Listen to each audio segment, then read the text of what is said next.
Oke, Assalamualaikum warahmatullahi wabarakatuh. Satu, hakikat manusia.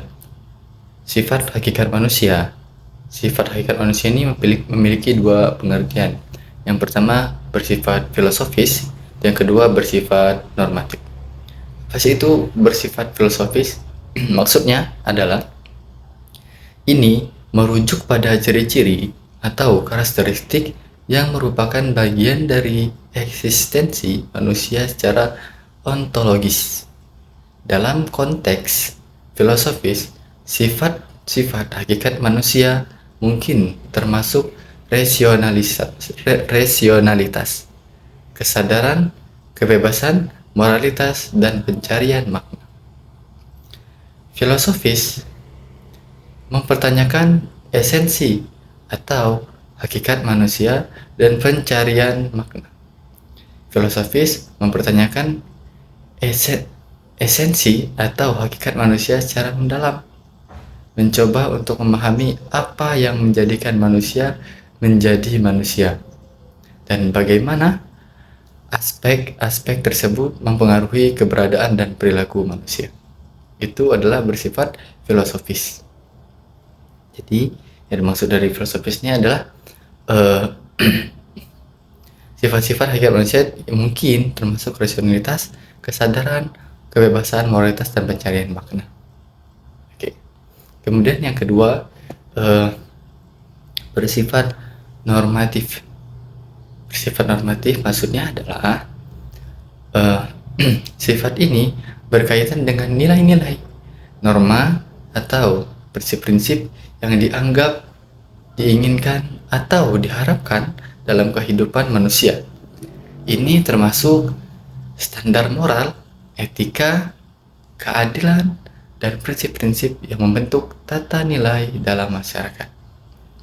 Sifat-sifat ini menentukan bagaimana manusia seharusnya bertindak atau bersikap dengan interaksi sosial dan kehidupan sehari-hari, dan mereka memberikan landasan untuk norma-norma moral dan hukum yang mengatur perilaku manusia dan masyarakat. Jadi, yang dimaksud dengan bersifat normatif ini berkaitan dengan nilai-nilai, norma-norma, atau prinsip-prinsip yang dianggap, diinginkan, atau diharapkan dalam kehidupan manusia. Itu. Kemudian wujud sifat hakikat manusia ini memiliki 8 pengertian. Yang pertama, kemampuan menyadari diri. Yang kedua, kemampuan bereksistensi. Dan yang ketiga, kemampuan bertanggung jawab. Dan keempat, kata hati. Yang kelima, moral. Yang keenam, rasa kebebasan. Yang ketujuh, kesediaan melaksanakan kewajiban dan menyadari hak. Yang ke-8, kemampuan menghayati kebahagiaan. Itu 8 wujud sifat hakikat manusia. Oke. Kemudian dimensi hakikat manusia. Dimensi hakikat manusia itu memiliki 4.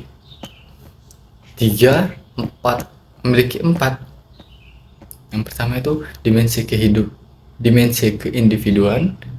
Maksudnya adalah menurut Langford, tiap individu memiliki dorongan untuk mandiri yang sangat kuat, meskipun pada anak terdapat rasa tidak berdaya sehingga memerlukan pihak lain atau pendidik yang dapat dijadikan tempat bergantung yang memberikan perlindungan dan bimbingan.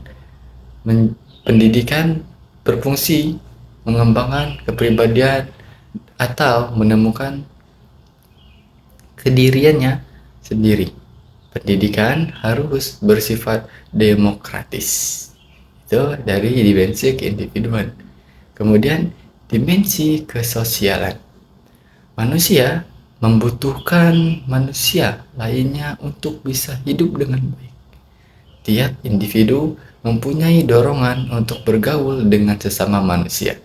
Dalam pergaulan terdapat kesediaan untuk memberi dan menerima. Jadi dalam dimensi kesosialan, manusia ini memerlukan manusia lainnya untuk berhidup dengan hidup yang baik. Kemudian dimensi kesusilaan, yaitu manusia adalah makhluk religius karena manusia sejak dulu percaya bahwa di luar alam yang dapat dijangkau dengan alat indera, diyakini adanya kekuatan supranatural yang menguasai hidup alam semesta. Beragama merupakan kebutuhan manusia karena manusia adalah makhluk yang lemah sehingga memerlukan tempat untuk bertopang dan untuk keselamatan hidupnya. Jadi yang dimaksud dari dimensi kesusilaan adalah manusia harus memiliki tempat untuk bertopang, bertopang untuk keselamatan hidupnya.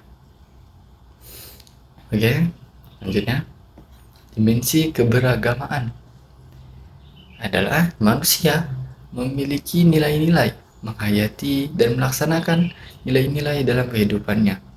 Nilai-nilai merupakan sesuatu yang ujung tinggi karena mengandung makna kebaikan, leluhuran, kemuliaan, dan sebagainya yang dijadikan pedoman dalam hidupnya. Dan juga ada dua hal terkait dalam kesusilaan. Yang pertama etiket, yang kedua etika. Apa itu etiket? Etiket adalah kepantasan dan kesopanan, dan etika adalah kebaikan. Oke, selanjutnya pengembangan dimensi hakikat manusia. Pengembangan dimensi hakikat manusia ini memiliki dua. Yang pertama, dimensi pengembangan yang utuh. Yang kedua, dimensi pengembangan yang tidak utuh. Oke, kita bahas. Dimensi pengembangan yang utuh adalah tingkat keutuhan perkembangan dimensi hakikat manusia ditentukan oleh dua faktor, yaitu kualitas dimensi hakikat manusia itu sendiri secara potensial dan kualitas yang disediakan untuk memberikan pelayanan atas perkembangannya. Itu adalah dua faktor perkembangan dimensi hakikat manusia. Dan yang kedua itu dimensi pengembangan yang tidak utuh. Pengembangan yang tidak utuh terhadap dimensi hakikat manusia akan terjadi di dalam proses perkembangan jika ada unsur dimensi hakikat manusia yang terabaikan untuk ditandatangani. Misalnya, dimensi kesosialan didominasi oleh pengembangan dimensi keindividuan. Gitu. Oke, selanjutnya dua pengertian unsur dan unsur-unsur pendidikan. Pengertian pendidikan yang pertama itu batas tentang pendidikan. Pendidikan seperti sifat sasarannya yaitu manusia, mengandung banyak aspek dan sifatnya sangat kompleks. Ini memiliki 5 sifat aspek dan sifatnya sangat kompleks. Yang pertama itu pendidikan sebagai proses transformasi budaya. Yang kedua, pendidikan sebagai proses pembentukan pribadi. Dan yang ketiga, pendidikan sebagai proses penyiapan warga negara.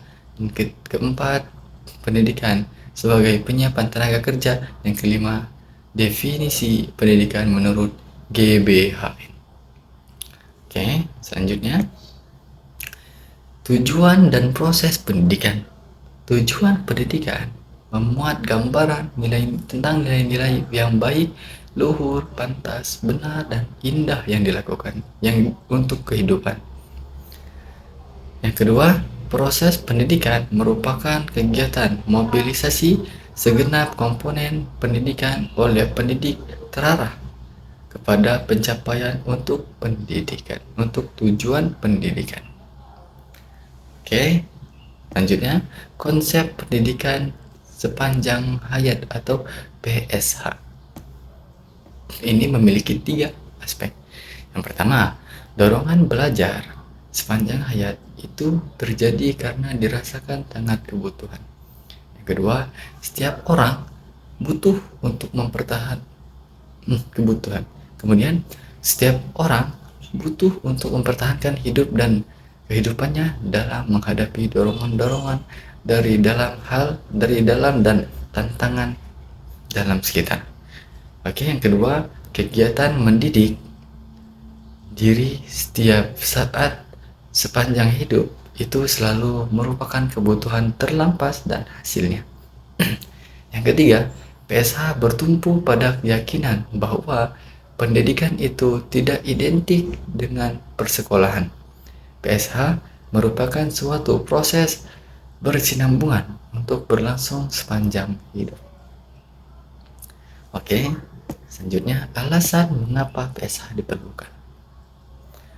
Yang pertama, rasional. Yang kedua, alasan keadilan. Yang ketiga, alasan ekonomi. Yang keempat, alasan faktor sosial yang berhubungan dengan perubahan peranan keluarga, remaja, dan emansipasi wanita dalam keintannya dengan perkembangan iptek. Kemudian alasan perkembangan iptek, kemudian alasan sifat perkembangan pekerjaan, kemudian implikasi pendidikan sepanjang hayat. Lanjut, kemandirian dalam belajar. Arti dan prinsip dalam melandasi konsep kemandirian dalam belajar bertumpu pada prinsip bahwa individu yang belajar hanya akan sampai pada perolehan hasil belajar, keterampilan, perkembangan, penalaran, pembentukan sikap kepada KPD, penemuan diri sendiri. Kemudian, alasan yang menopang. Perkembangan iptek yang besar, penemuan iptek tidak mutlak benar 100% sifatnya. Kemudian, unsur-unsur pendidikan. Ini memiliki yang pertama, prinsip peserta didik, pendidik, interaksi edukatif antara peserta didik dengan pendidik, kemudian materi atau isi pendidik, kemudian konteks yang mempengaruhi pendidikan. Kemudian selanjutnya, pendidikan sebagai sistem. Ini memiliki 4 aspek. Yang pertama, pengertian sistem, komponen, dan saling berhubungan antara komponen dalam sistem pendidikan, hubungan sistem pendidikan dengan sistem lain, dan perubahan kedudukan dari sistem, kemudian pemecahan masalah pendidikan secara sistematik. Kemudian landasan pendidikan. Pengertian pendidikan adalah usaha sadar yang sistemik, selalu bertolak dari sejumlah landasan serta mengindahkan sejumlah asas-asas tertentu. Landasan pendidikan adalah sesuatu yang universal dan berlangsung terus, tak terputus dari generasi ke generasi dimanapun di dunia ini. Ini landasan pendidikan memiliki aspek. Yang pertama, landasan filosofis. Yang kedua, landasan sosiologis. Yang ketiga, landasan kultural. Yang keempat, landasan psikologis. Yang kelima, landasan ilmiah dan teknologis. Oke. Kemudian, asas-asas pendidikan dan serta penerapannya.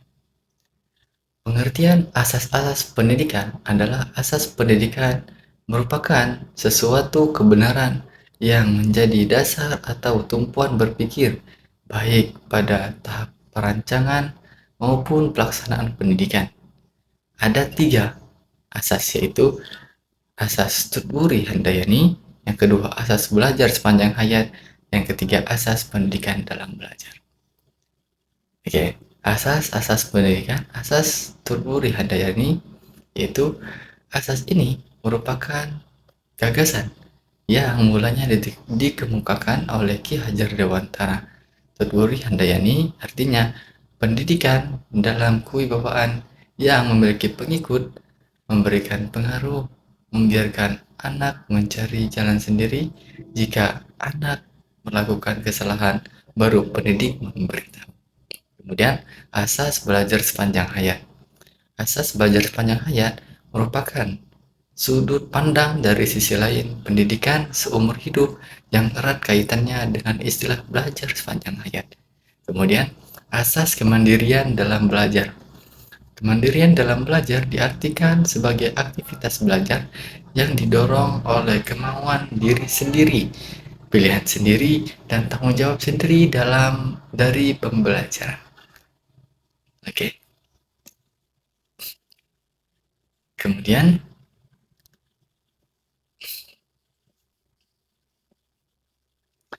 perkiraan dan antisipasi terhadap masyarakat masa depan.